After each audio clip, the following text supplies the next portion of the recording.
All right, friends, rare sunny day in the middle of winter in the Pacific Northwest, and even more rare lately, a new photo lens from ZEISS.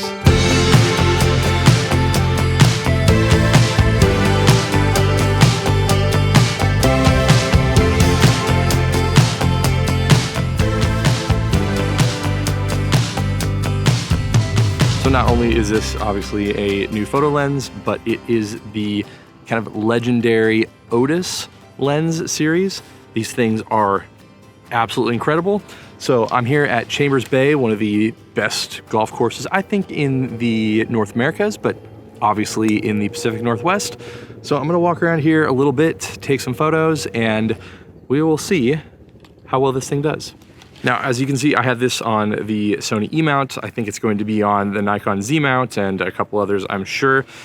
Now, for you Canon users, I don't know if it's going to be on Canon or not. And to be frank, this video is getting filmed probably at least a month before this thing's coming out.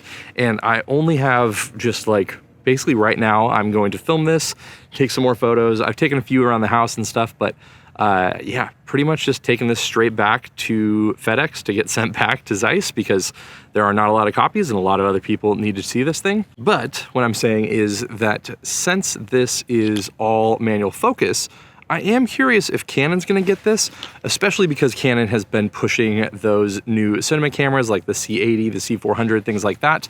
And having a really nice manual focus only lens with ZEISS optics, and especially like the Otus optics, could be pretty good. Now, as far as size and weight goes, this thing feels roughly similar to the 51.4 that I have for the Sony here. It probably weighs a little bit more because this is an all metal construction. They're not trying to save weight. I think they're trying to just be nice and beefy and good feeling. So I would assume that the size weight thing might actually end up being on the weight side more towards the 51.2.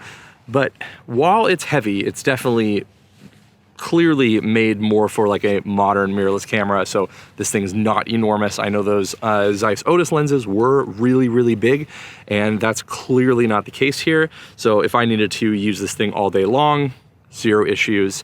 And while I don't have, I'm filming this with the FX3, but I think there are gonna be a lot of video people that are really gonna like this lens on something like the FX3 because it has such a long focus throw, and the optics are just so good. So obviously filmmakers that want something with more character and things aren't going to necessarily want something like this, but if you are doing any manual focus work, it just feels so much better. Even when I was doing the comparison images between this lens and my Sony 51.4 GM, just doing the manual focusing of checking to see, you know, making sure the image was in focus, this was just such a better experience than like a focus by wire thing. This is just like true great manual focus. And it does have contacts so that when you are focusing, it does have the manual focus aids. And like I just moved it right there. And so it automatically punched in to 4.7x as a kind of default. You can change that obviously, but it makes, yeah, manually focusing and getting critical focus really, really good. And so the thing is, if you are filming or photographing things like products, it's wicked sharp. There is very little chromatic aberration, and it's mostly in just that like slight longitudinal chromatic aberration, and only in like the most extreme of circumstances. It's definitely an apo-distagon design here. So yeah, it's a really good lens.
just got done taking some photos. As you can see, sun is starting to set. So let's go back to the studio and we'll see how well this thing performs.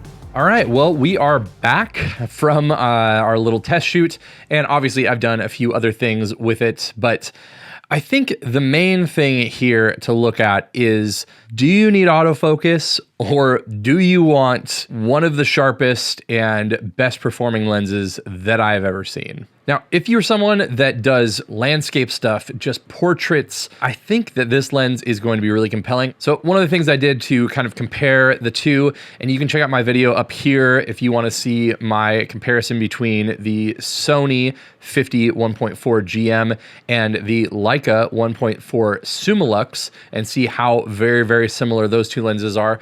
I found that the focal length difference was a little bit different between the ZEISS and the Sony there. One of the things you see on the Sony is going to be less vignetting. It's one of the things that the ZEISS has some vignetting, not an issue. It doesn't currently have a profile, so it's one of those things that I couldn't correct in Lightroom specifically, but it doesn't have too much vignetting where it would be any bit of an issue at all. You also don't get perfectly smooth, like it does focus breathe a little bit, which again, isn't like really that big of an issue because it's pretty minimal. But I think that if I was gonna sum up what I think outside of like build quality and the fact that it's the difference between autofocus and manual focus, in terms of the image quality, the sharpness is there. It is definitely a little bit sharper even than the Sony 51.4, which is one of the sharpest lenses I've ever used. When you're getting into critical focus, and I'm zooming into like 300%, there are just a little bit of more detail in different spots. There is just a little bit better performance.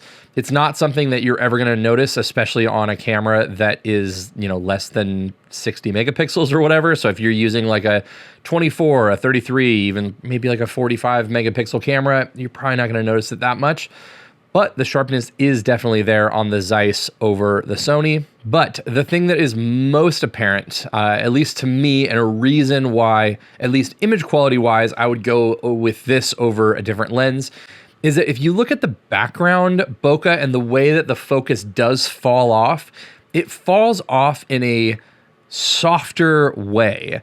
You can look at the bokeh and the out of focus elements, and they just don't have as harsh of a rendering. One of the things you see is that the shapes are just like a little bit more painterly. They are a little bit less harsh. There's a little bit less movement outside, or like, I guess, like surrounding on the outside of it. It's just not as sharp in the out of focus elements. And if the cat's eye kind of bokeh is one of those things you don't really like, you can see that the shapes are just like a little bit less pointy. So I would definitely give both sharpness and overall image quality and overall rendering, all of those things the ZEISS wins against at least the Sony.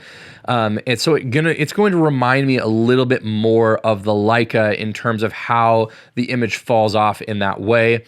But honestly, it is maybe the best 50 millimeter lens I've ever used. Everything is just really nice, painterly. The focus feels amazing, feels really smooth. I honestly have no idea what other lenses they're going to put into this lineup, but if they're doing like a 28 and kind of going the Otus route of hitting other lenses, especially if I was doing more filmmaking stuff and just things where I didn't need autofocus in the same way, it'd be really hard to not consider them in terms of the image quality that you're looking at, because you can always put filters on them to diffuse things a little bit and soften up the image when you need to.